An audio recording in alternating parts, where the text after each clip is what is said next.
There's not as much impact just sitting down, is there? No, you just need that sort of... You need the entrance. Yeah, you need the... Wah, wah, wah. Instead of just a... It's boring. Yeah, you need like a... Shazam!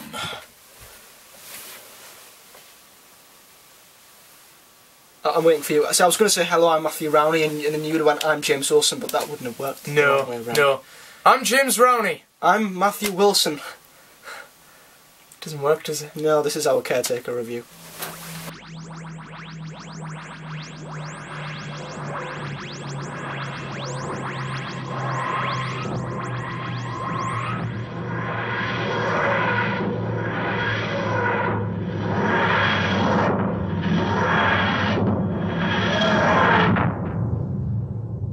Well, Gareth Roberts himself seemed like the caretaker to Series 8 because he was the one who mopped up the supposed downslope in Series 8.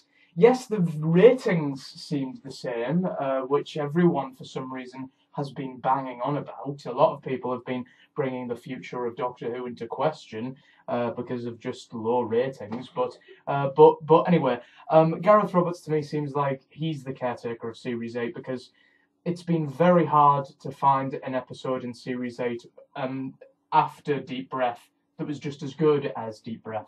Yeah, well, that's our opinion anyway. I know a lot of people... it's probably been one of the most split opinion series so far, but some people thought Time Heist was the best episode of the series. Some people thought Listen was.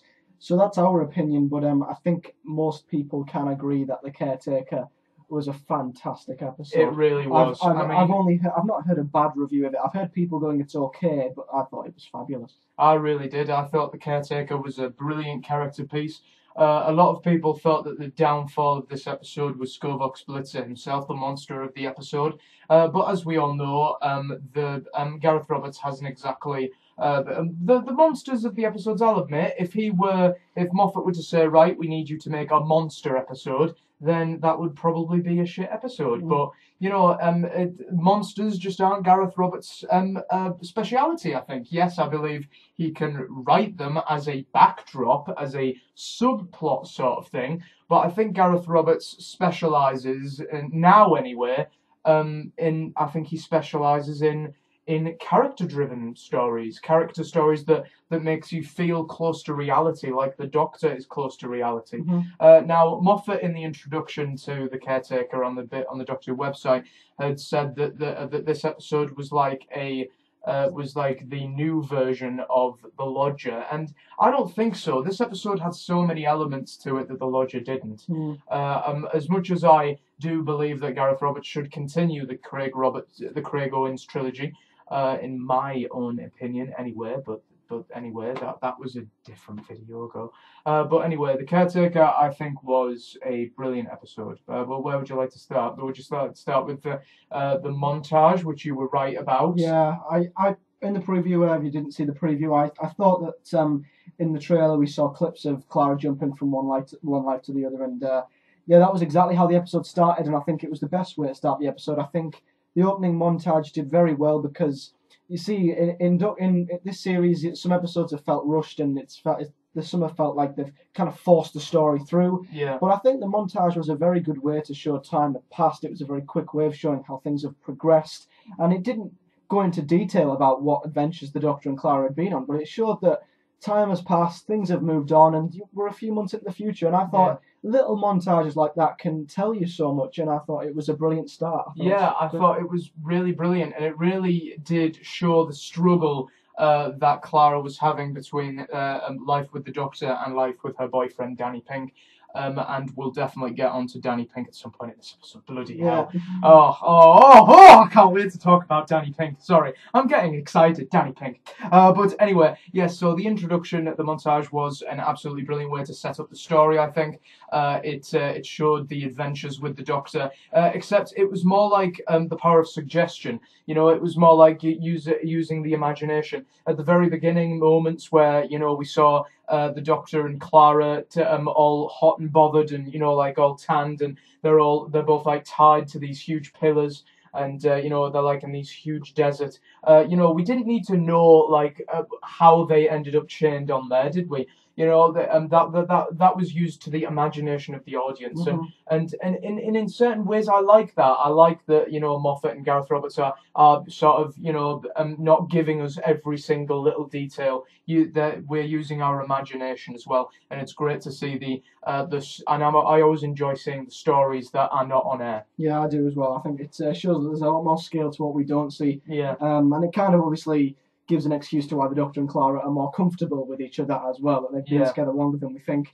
You know, when the police, well, we saw a very dark death, which obviously we'll talk about now. When I first saw the policeman die, I was expecting him to go to heaven, and I was like, oh well, that was a bit underwhelming. But he does end up going to heaven at the end, which we'll talk about. But the death with Scorebox Blix, I don't know why, but that scene when the police officer goes into the, like, I think it was an old church or whatever it was, and or a junkyard, even though it should have been Totter's Lane junkyard anyway. When Scorebox basically disintegrated him, that was another dark death. And what I loved about the Caretaker is, see, in past episodes with Gareth Roberts has written, well, the Craig Owens ones anyway, they've not been very dark. They've been very light-hearted, very comedic. I mean, the Cybermen didn't even kill anybody in closing time, but that death was very dark, and to see that in a light-hearted episode was very good. I mean, there was definitely a very huge comedic element, which I think mostly came from Clara and the Doctor, really. That comedic element.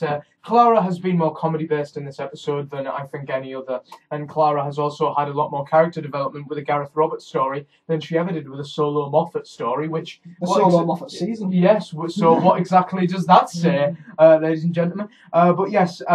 Talking of comedic scenes, I want to talk about the scene when Clara's teaching. Yes. And the Doctor climbs up the ladder and starts, like we said, you'll all remember before Series 8, we were all saying we want the Doctor to teach a class. Yeah. This is the closest we've got, because he's just sat there, just taking the mick out of everything she's saying. Yeah. It's so funny. It's exactly really what we wanted. It's just so brilliant, and I love how Gareth Roberts is sort of playing on Clara's sort of control freak personality. Her paranoid mind is just, I mean, that's the thing. That's the difference between the lodger and closing time.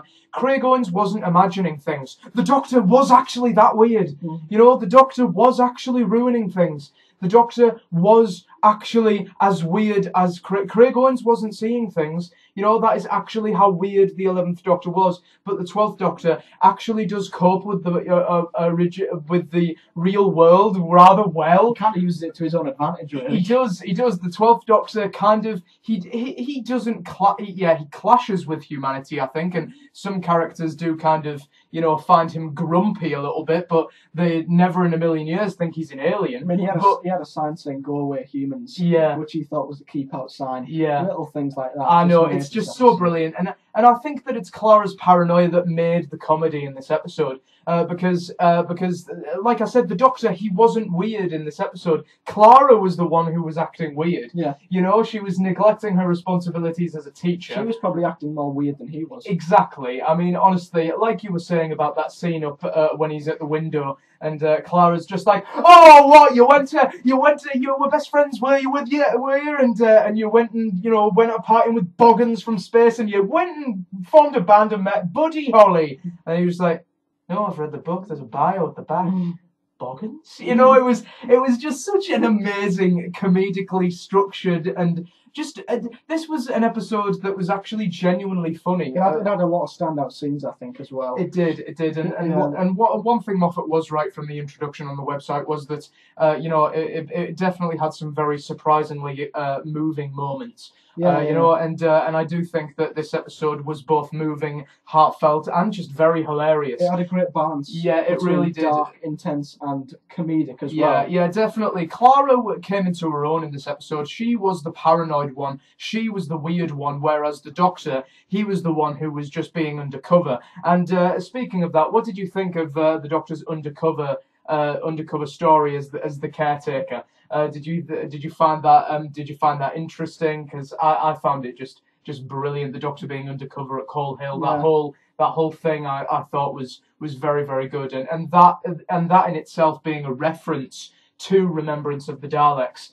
where that headmaster, I will let people know this reference if people don't realise. In remembrance of the Daleks, the Doctor had walked into Coal Hill and bumped into the headmaster, and the headmaster says, "Are you here for the position of caretaker?" And finally, the Doctor takes the position as the caretaker, and that in itself is a really brilliant and nostalgic moment. Although there wasn't very much nostalgia in the episode, none that I could notice anyway. That in itself, the title itself, is nostalgic. Yeah, I think it was a great concept. Him being the caretaker was hilarious as well. But if Matt Smith was the caretaker, he'd have been bumbling, knocking things over. But the 12th Doctor has been the caretaker in the Doctor that we're doing. Anyway, the 12th Doctor I thought was a brilliant caretaker. The way that he was I like the way he was. He wasn't egging Clara on. I love the way he was saying, "Pretend you don't know me. I'm just getting on with my job here. You do your job, I'll do mine, and everything will be fine at the end of it." And the companions, instead of being an alliance and a help, they were a hindrance. Yeah. And I like that. I like the way the Doctor was just sort of just wanting to get on, and Clara kept coming up to him saying, "Oh, are you all right?" Like the scene when he's talking to Danny and Clara gets really paranoid and he's calling Danny PE. Yeah. He just thinks he's a maths teacher. He knows he's a maths teacher, but he thinks he's a PE teacher. It's just absolutely hilarious. He is. And then he thinks that Adrian is Clara's boyfriend. That was, I think that was quite a lovely moment. And of course, as we all know, the Doctor, not as much as he was as in his 10th incarnation, but I mean, as he was as the 10th Doctor. But I mean, he's definitely got a large amount of vanity. The Doctor has. I mean, no matter how many times he regenerates, no matter how different you try and make the Doctor, he will always be quite vanity filled. And he was definitely like that in this episode. He was like, "Oh, Clara's fell in love with a man who I used to look like." Yeah. So he was handsome time traveler. Exactly. So the Doctor felt a little bit good in himself. I think there was that moment where he was like, "Oh, Clara."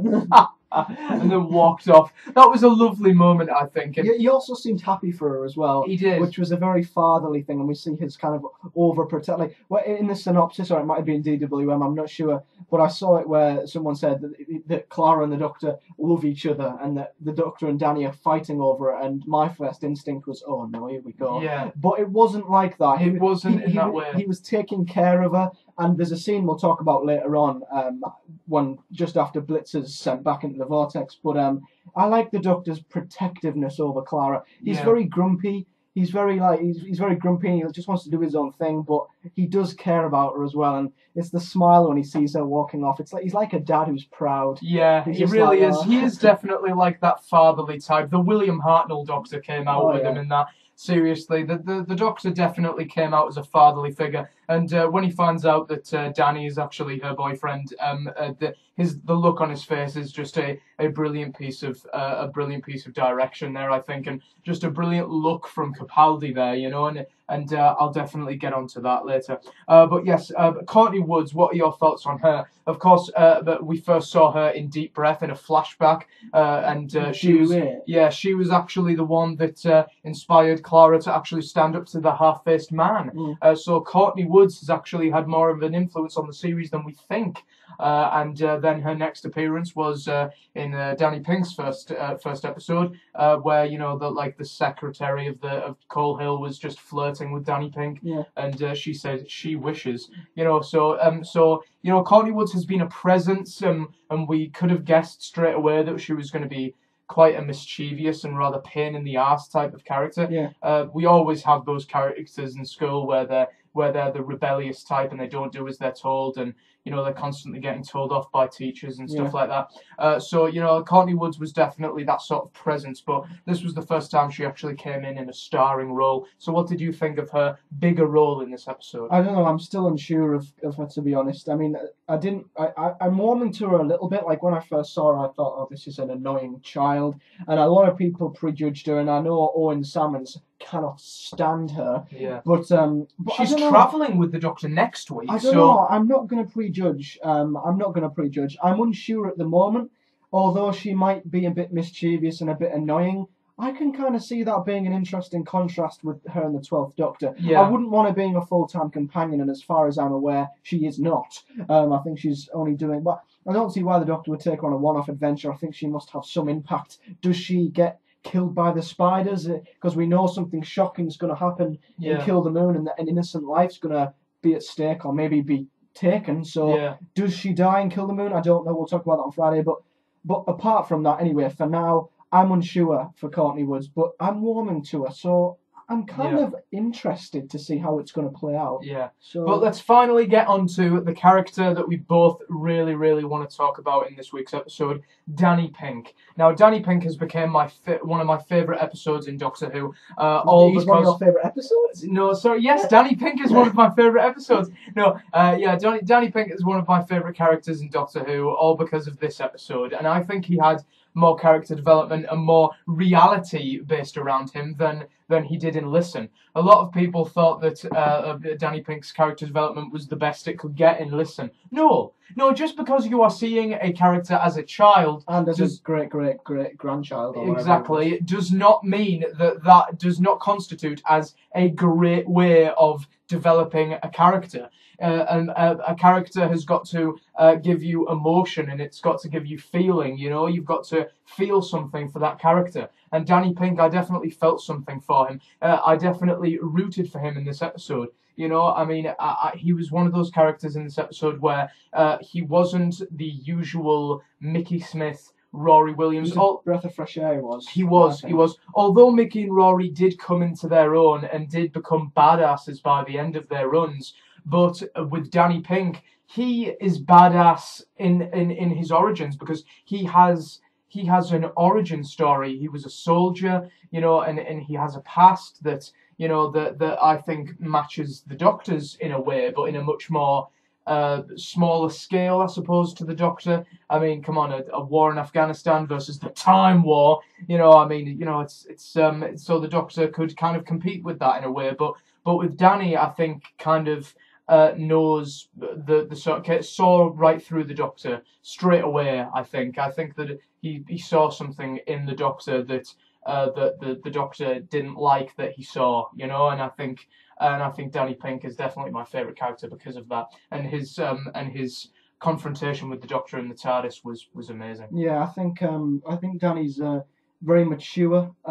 He stands his own ground as well, and I think a few male companions in the past have just kind of sat down and took whatever the Doctor's threw at them, really, and I know Danny said he's the companion to the companion, but he stands his ground, and there's some scenes in this episode, like the one at the end when him and Clara are watching telly. He's so caring, but he's also like he tells Clara how it is, and I think he's like, I think Amy always wore the pants in her and Rory's relationship. Like Rory was stuck under her thumb at times, and the same with Mickey and Rose. But I think if Clara goes out of place or tries to boss Danny, he's going to give her just as much back. Yeah. And I also think that's the same with the Doctor. I think Danny is going to be he's very confrontational, and I think if the Doctor tries to confront him, he'll give him just as much back. And I think he's a fantastic character because he doesn't really need that much development now, and I think he doesn't need that stage where he's a little, like a Mickey Smith or a Rory Williams. So I love him. I think he's absolutely brilliant. I think Danny is just brilliant. I think that there's a great sort of trio dynamic here.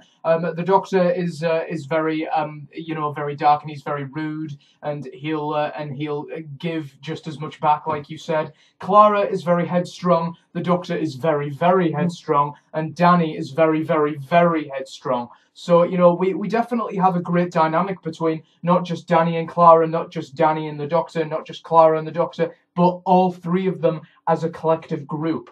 And I hope that Danny Pink has a bright future in Doctor Who, because I think he does. I think he is definitely close to beating Mickey and Rory as my favourite male characters. Well, the male characters have been like the dancing monkeys in terms of, compared to the Doctor. But this time round, Danny Pink is actually the one who's telling the Doctor how it is. He's that sort of guy who'd be like, yeah, Clara's my girlfriend, and if you ever Danny's sort of the one who'd go, you know what, if you ever step out of line with her and at all treat her badly, I will come and get you. Yeah. And I think that's a really sort of like you said, a very mature thing to do. Yeah. One of the scenes that I liked was in the theatre. It was comedy gold at the same time when Danny sees the Doctor and Clara's trying to convince him it's a school play. I mean, that was just hilarious, and it was very comedic when he's like, he's your dad. I mean, I burst out laughing Yeah. during that scene. It was absolutely brilliant. But I love the way that the emotion, and this is why I think that this is possibly the best script of the series. It went from humorous to dramatic like that, and it was fantastic how Danny went from, you know, being he wasn't being bumbling, but he was being humorous at the same time. But then all of a sudden he went to being dead intense. Yeah. When they had to like show him the TARDIS and stuff, and he didn't seem like he was too phased by it, which shows that he saw things, and like you said, he can match the Doctor. Because I just think he already seems like he's comfortable with it, and I think that's a massive step forward compared to past companions. Yeah, definitely. And you said while we were reviewing the episode, you said that that when Danny Pink first started, he was the bumbling, awkward sort of male character. In Into the Dalek, he did seem like a Mickey or a Rory, like the way that he was very awkward, very clumsy, banging his head off the table. And all of a sudden, he's been with Clara a few months, and he's a badass now. Yeah. Like I said, he stands on his own 2 feet and takes no shit off anybody. And so he shouldn't. He's a former soldier. Yeah. So it's going to be so interesting. Exactly. And I love that scene where he was just saluting the Doctor, and he was really sort of insulting him, I think. That was a great scene. My My favourite of the episode. Yeah, it definitely was, the way he was just confronting the Doctor, and the way he was making Clara see who the Doctor really was. Yeah. You know, and he's an officer. Yeah, he is, and Danny, like he said, I mean, there are people like the Peter Capaldi's Doctor out there. You know, Danny as a soldier has sort of served under these sort of men like the Doctor, who yell and you know, sort of and yell out orders and stuff like that. And I love how Danny's reaction to the word Time Lord as well. You know, like the way he just goes, "Oh, Time Lord, God, you're a bit, you know, like high of yourself." You know, I mean, it does seem like quite a high and lordy thing to do. I'm a Time Lord, so I can sort of detect these things.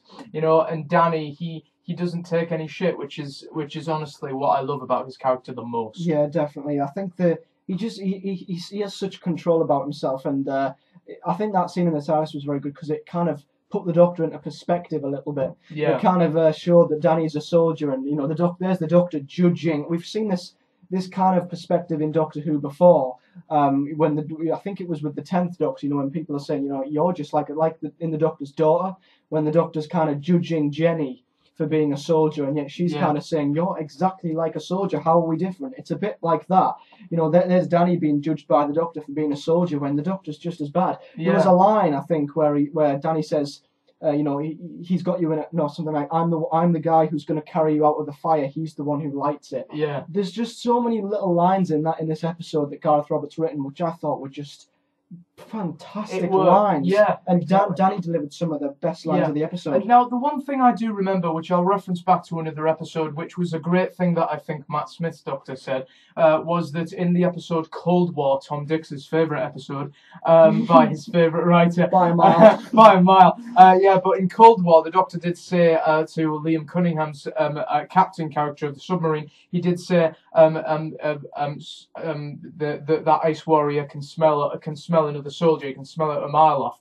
And then Liam Cunningham sort of shuts the Doctor up by saying, "Won't he smell it on you, Doctor?" Implying that him being a soldier, the Doctor being a soldier as well, Liam Cunningham could know that he was a soldier as well. So I don't know why they didn't bring that up as well. You know, but Danny would have. The Doctor has also fought in a war, although the Time War's over now, and it's kind of and it's kind of behind the Doctor now. That doesn't matter. The Doctor has still fought in a war, and he's still been a soldier. He's still been out there on the front lines. So I don't know why that Danny didn't sort of bring that up and sort of get in deep inside the Doctor and just say, "I know you're a soldier." Maybe he will. Yeah, there is still a lot to know about Danny Pink, and I think that there is an absolutely brilliant sort of dynamic between the Doctor and Danny Pink that can happen here. Yeah, I want to talk about the scene with when Blitzer was destroyed, when Danny did that awesome front flip. Yeah. My God, what a front flip that was. Oh, bloody hell. Again, another fantastic scene. Obviously, it was a stunt man. And we saw the fatherly side of the Doctor again, because he was being all angry at Danny, but then Danny says, Danny just understands the Doctor like that, because, like you said, he must be able to tell he's a soldier. He knows how he thinks, and I love the way he was saying, "I know why he's angry," because he wants to see if I'm good enough for you. Yeah. And I think that was the fact, because he cares about Clara in a fatherly way. Yeah. So that was a beautiful scene. I thought It really great was. standout. It really was. It can, and I mean, like I was saying, like with every companion. I mean, every companion kind of needs to prove their worth to the Doctor, and I think that Danny wasn't really proving his worth to the Doctor. I think that he was proving his worth to Clara, because Danny, I think, got the sort of feeling that Clara was kind of, you know, like sort of having to choose between the Doctor and Danny, and I think Danny was sort of saying, Clara, you need to choose me. Yeah. You know, and the Doctor definitely, and that moment where Danny sort of said to Clara, he needs to know that I'm good enough for you, and that sort of fatherly sort of figure came out in the Doctor even more. Yeah, quickly, what do you think about the way Blitzer was destroyed? Got sent back into space. Yeah, I thought that was quite a decent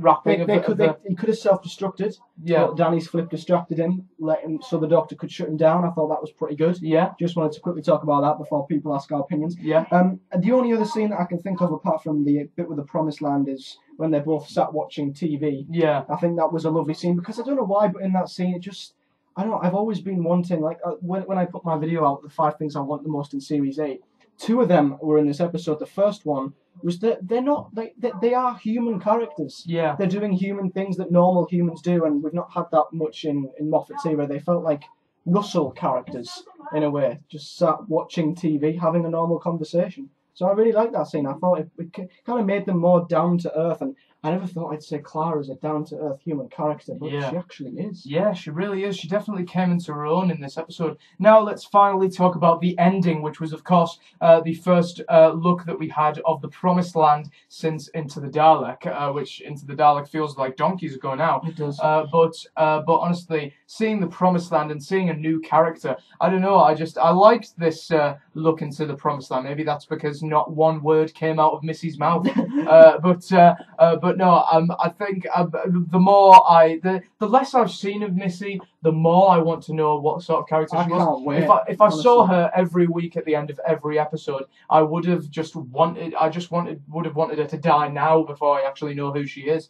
But I definitely think that this episode, and of course this debuted another male character, the man who was interviewing the dead policeman who was killed by Chris Addison. Yes, played by Chris Addison, who actually worked with Peter Capaldi on the thick of it. So Peter Capaldi and Chris Addison are quite close knitted. So it's going to be great to see what sort of, if there's going to be a different dynamic from how they were together in the thick of it. Yeah, and I think that another thing that this just helps this episode even more, the fact that everything was perfectly placed and so was the ending. I think that, you know, like in past Series 5 and Series 6, like in Series 5, the crack was always there. Yeah. At the end of every episode, like Moffat was kind of treating us like we were idiots. Yeah. Kind of constantly saying, the story act's still there, the crack's still here. And then in Series 6, every episode, you know, the Doctor's going to die, here's Madame Kavarian, here's the silence. My God. It was like, good, can we have an episode without the freaking story arc? Yeah. But in this episode, I think, and in this series overall, it just feels as if they're not forcing it down our throats like they have in recent years. Yeah. And we've had a nice break. And what the break's allowed is for us to kind of, we're wanting more of the story arc. Yeah. Now, I think in past series we've been like, okay, I want a break from the story arc. But but in this series we've had a few episodes without it, and I'm gagging now, and it makes me want to know more about Missy. It makes me want to know more about the story arc and the Promised Land. So I think this was a great time to have that ending. Yeah, I think it was perfect. I mean, I completely agree. I mean, the fact that we've had this break from Missy and from the Promised Land, I think really did give the story arc more breadth. I think, and it definitely gave it a huge break that it really did deserve. Yep. So do you want to go on to our conclusions? Yes, certainly. So, by the way, guys, I just want to say if there's been a lot of background noise during this review, we do apologise. But anyway, yes, my conclusion to The Caretaker. The Caretaker was a perfectly placed, perfectly written episode that did absolutely everything it needed to do. It was an entertaining character piece that had some hilarious comedic moments, but also had its dark, intense moments that kept me hooked. The Doctor was at his best here, showing his alien side and his lack of understanding of humanity. but despite this being a light-hearted story, he came across very dark and grumpy at the same time. Clara had one of her best episodes yet, having huge character development, seeing her teach and trying to keep both her lives separate with her paranoia, which was written brilliantly. Skovot's Blitzer was a decent... Struggling to say the name then. Yeah, Skovot. I always do. Skovot's him was a decent enough villain that didn't draw too much attention away from the main story, but also played a great part. My only problem is that we could have learned a bit more about his background. Nevertheless, the setting of Coal Hill was fantastic, despite there being no real nostalgic references. I don't think it took too much away from the story itself. But the one who stole the show, of course, was Danny Pink, who was so strong, mature, and authoritative, and that was a breath of fresh air from past male companions. Finally, the ending with the Promised Land was perfectly placed, as it reminded us of the overall story arc, but didn't force it down our throats like previous series. Overall, The Caretaker was a brilliant episode with the best script yet. It did its job perfectly, and I find it very difficult to see any faults with it. I'm not sure if it beat Deep Breath, although it came pretty close. Time will tell. I've got to give The Caretaker, for now, a 9 out of 10. Struggled with your words quite a lot there, I did. didn't you? It's been a long day. But anyway, my conclusion, Gareth Roberts has done it again. He has delivered another brilliant character-driven piece that had a well-written plot at the centre of it, that had me loving Clara, Oswald, Danny Pink, and of course, the Doctor. Gareth Roberts has written this episode more in the subjective viewpoint of Clara and Danny rather than the Doctor, which gave this episode more of a personal touch, which made the story more enjoyable and closer to reality. Skovok's Blitzer was a decent threat that kept the subplot and the Doctor's undercover caretaker role very enjoyable, and the monster looked amazing. Easily, my favourite character in the episode is Danny Pink. His character development was well done in this episode, and so was Clara's, her best episode yet. I'm loving that Doctor Who has finally produced an episode that has come close to Deep Breath. Well done, Gareth Roberts. 9 out of 10. So we both agree on an episode for the first time in a while. Yes. It was a very, very good episode, though. I find it very difficult to follow it. It just did its job for me. It did. For me, The Caretaker has definitely done its job. Let's hope that they do the same next week with Kill the Moon, which has promised that Clara will see a very shocking thing that the Doctor has done. And that's what I can't wait for. Exactly. We will see you guys on Friday for our preview of Kill the Moon.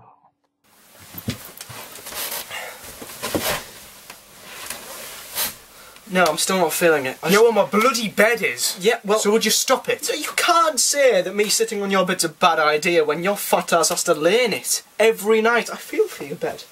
You don't want to know what I've done in this bed.